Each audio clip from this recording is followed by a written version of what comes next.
This is a lecture from Open Tuition. To benefit from the lecture, you should download the free lecture notes from opentuition.com. So we looked at external factors, the pastel analysis and the Porter's five forces analysis. We've looked at the power and influence of governments, and we've looked at how stakeholders can make their wishes felt and perhaps go further than that. Now we're going to look internally at the organisation, and we're looking at its, what can sometimes be called its strategic capability. So we have a couple of things couple of kind of definitions to look at here. Capability is made up of resources and competences. For the time being, think of a resource as a non-current asset, a machine, and think of the competence as you know how to make use of that machine to make products. There's no point in having one without the other. The first step is you get towards what are called threshold capabilities, and these are the minimum capabilities needed just to allow you to compete, just to allow you to survive, to kind of hang on there. But threshold capabilities are not what we want. It means you're hanging on by your finger points here, your fingertips. What you want is a much more assured, much more certain type of survival. You want what's known as a sustainable competitive advantage, sustainable for the long term. So what we need for that is strategic capabilities, which are your threshold capabilities, your kind of starting point, if you like, plus then capabilities, additional capabilities for competitive advantage. And by that we mean strategic competitive advantage, that you're going to keep doing better than your competitors year after year after year. Now, the extra over and above the threshold capabilities can come from two sources, either from special resources or special competences. So to get these capabilities for competitive advantages, either you have unique resources, in other words, resources that other people can't copy, because obviously if they could go down to the local resource shop and buy some of these resources, then you wouldn't have that advantage anymore.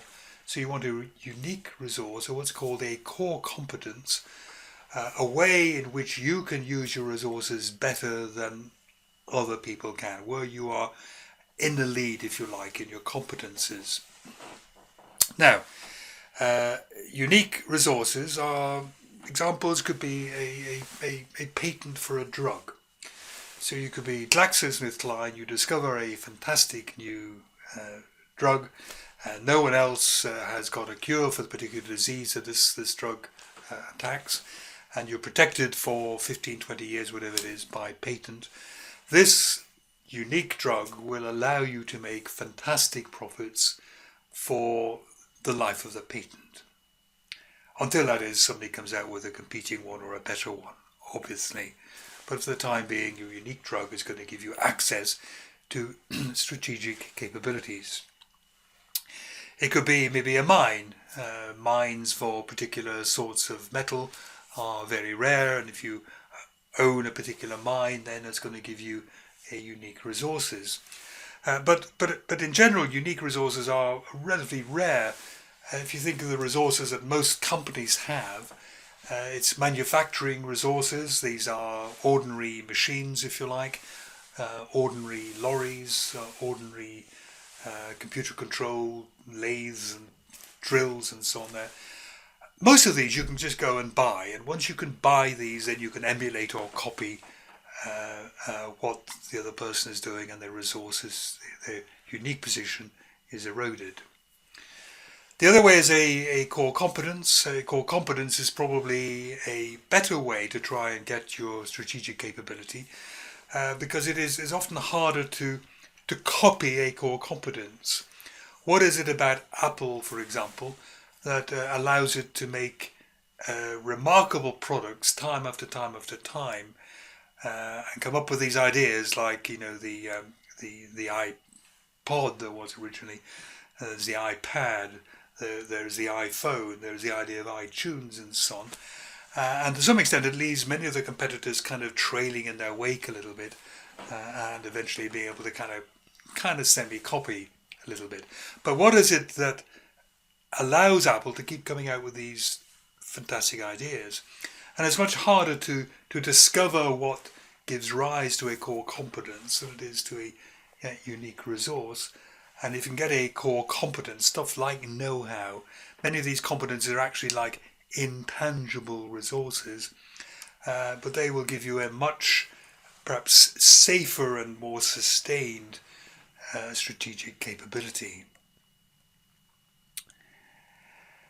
Now, in the 1980s or thereabouts, the way in which companies were encouraged to, I suppose, adopt a strategy was to what's called position-based strategy. And this is really something by Porter. This isn't these people, Prahalad and Hamel, this was Porter. Now this was coming from, if you see the environment changing, then you should change what you're doing. You should change your position to match the environment. So if the environment was one where the economy was very poor, people didn't have much money, then it was saying, well, you should launch a range of low price products so that people who felt less able to buy expensive products would buy the low price ones. You were changing your position to match the environment.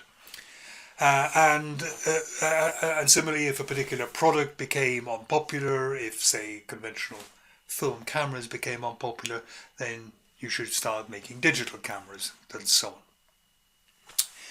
Now, then, really in the 1990s, maybe slightly later than that, Prahalad and Hamel came up with the idea and said, well, really, don't just hang on a moment here. If you've been really good in your existing production, if you have these strategic capabilities, you're doing something right. It's taking you a long time to build up these resources and competences which give you a strategic capability.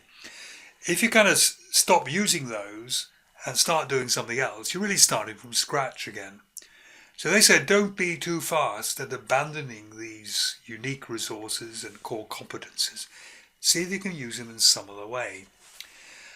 So they were keen on people not being too quick to shift their position, too quick to change what they were doing or to abandon where they've been successful. They said, hang on, see if you can create the future by doing something else with these unique competences. So what they were kind of saying is, look at your core competences, for example. And again, you've probably seen this example in the E2 lectures. But if you take a company like Canon, Canon is particularly good at optics. And also, you wouldn't know it, but very good at very small motors.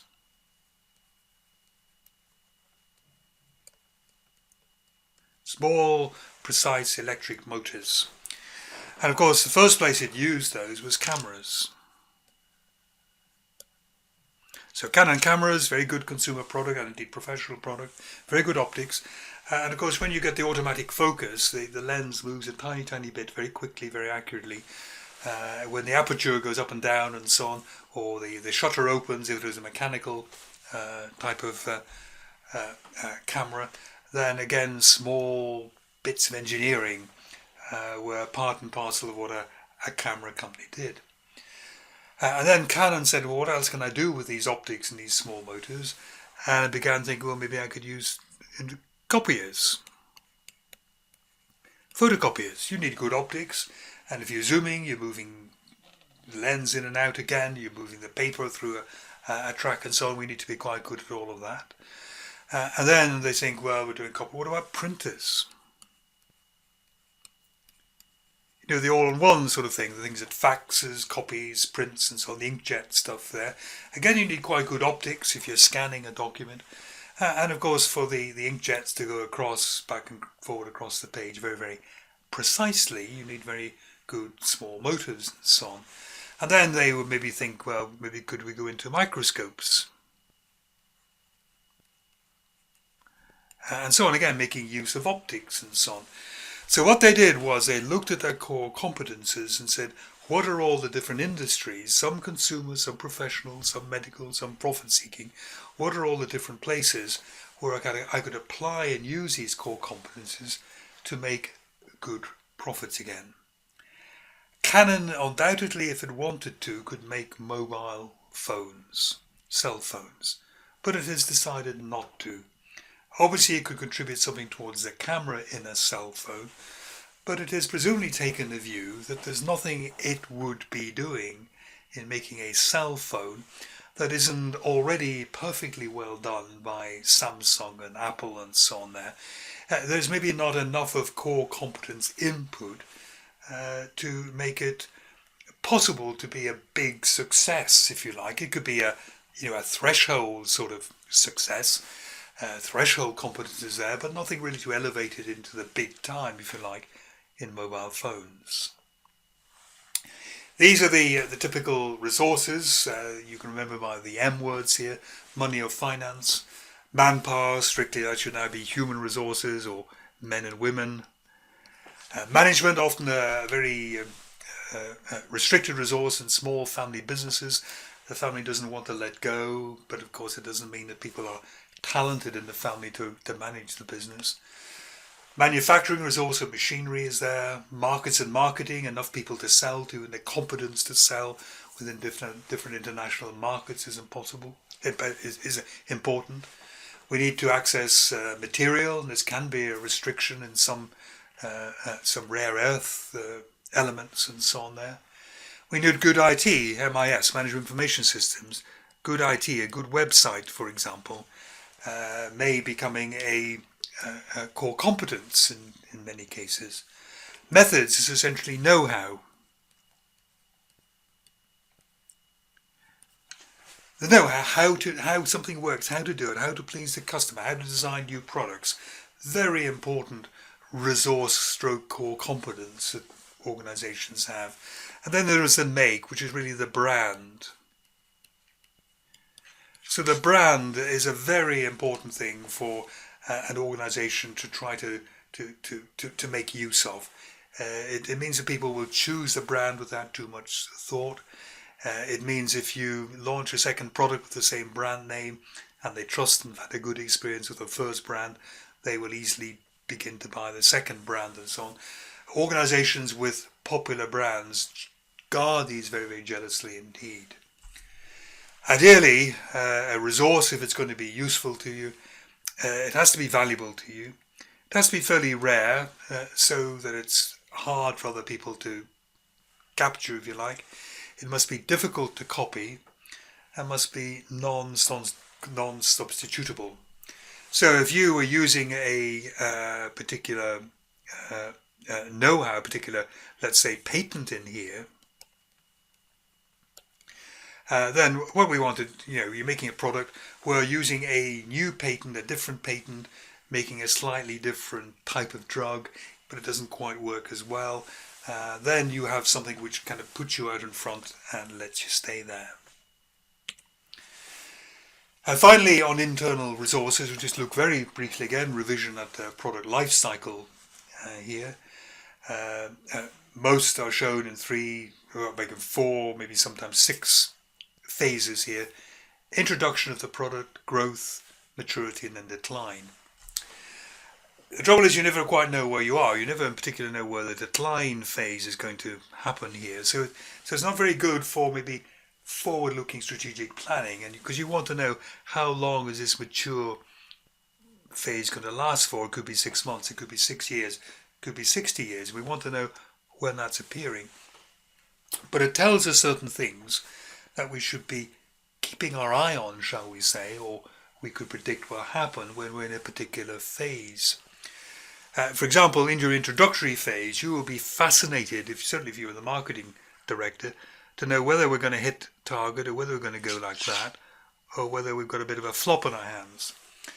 So if you're going to be very, very successful here, then what you would be worried about is disappointing customers. You'd be interested in maybe ramping up production to meet this unexpected demand. If you had a very disappointing start, you've only got a limited time in which you could rescue this product. So you'd be thinking like mad, how can I promote it a little bit more? Should I reduce the price? Because if a product doesn't work very well within maybe a few weeks, it becomes tainted, damaged almost by a feeling of failure. In the growth phase, here we can pretty well see that your product is going to be successful, but your competitors can see it's going to be successful as well. And this is where people will maybe come crowding in. You've done all the hard work and they come crowding in, trying to basically copy your product. And what you really want to try and do here is to stay ahead of the opposition. You always feel affronted. How dare they sit on the sidelines, waiting for me to find a successful growth product and then come in and try and overtake me. You'll be trying to fight them off. At the mature phase, the problem there is that the market is no longer growing. The market is pretty saturated. And if the market is no longer growing, yet, let's say you've got 3 suppliers in the market, most of them want to see their revenue growing. So how are you going to grow revenue in a static market? And the obvious answer is you try to steal market share from the others.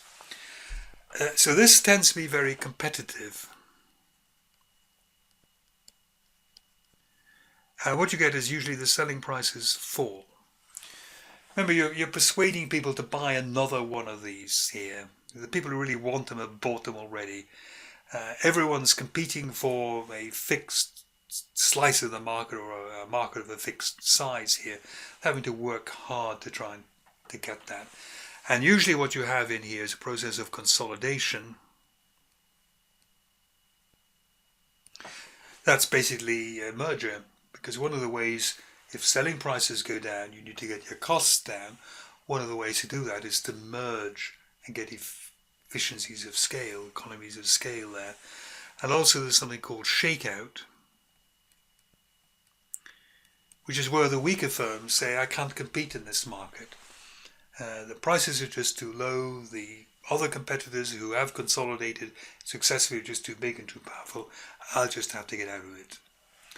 And then finally there is a decline phase here. Decline can take a long time, of course. You have to decide whether to stay in for a while or get out quickly. But you know that this revenue stream from this product is coming to an end. What companies love to try and do, if they can organize it, is you have a kind of generations of products coming through. So here's your first one. And what you try and do is arrange then for the second one to be kind of coming in like that, and then a third one and so on. So overall your revenue, stays reasonable.